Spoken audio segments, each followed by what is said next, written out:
ओडिया ऐतिह्य एवं परंपरा ओडिया ऐतिह्य एवं परंपरार सबुठारु बड़ वैशिष्ट्य होउचंती साधव पुओ। जदि आपण कहिबे कार्तिक मास कथा तेबे कार्तिक मास जेतेबेले सरी जाए जेतेबेले धान अमल हो जाए से समय रे साधव पुओ माने जो धान रहिछि बा जे कोनोसी परिवार रहिछि तार व्यापार करिया पई बा तार वाणिज्य करिया पई जाभा सुमत्रा ठु आरंभ करी अनेक विदेश को जाइथांती।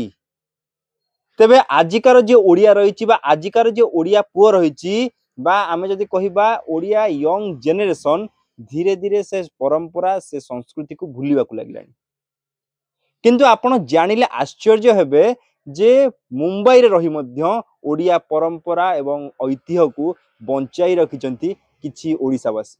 तेबे आसंतु देखिबा ओडियावासी बा ओडिसावासी जे कि मुंबई रे रही तांकर जो रहिछि बोईत बंदना उत्सव को पालन करचंती।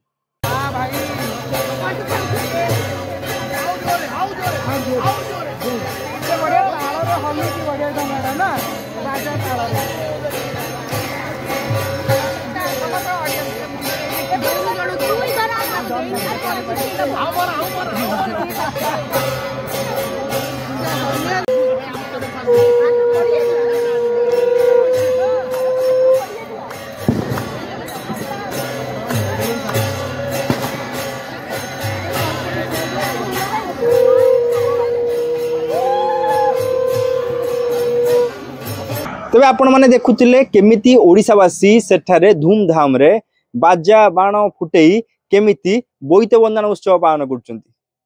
तेबे आपण मध्य ओडिया तेबे ओडिया परंपरा को बंचाई रखिया पई ओडिया परंपरा को बजाय रखिया पई जो पदक्षेप आपण नबा दरकार सेटा होउची जे कोनोसी ओडिया परंपरा जेमति कुआ जाय 12 मास रे 13 पर्व 12 मास रे 13 पर्व को सेमति ओडिया हिसाब रे पालन करंतु।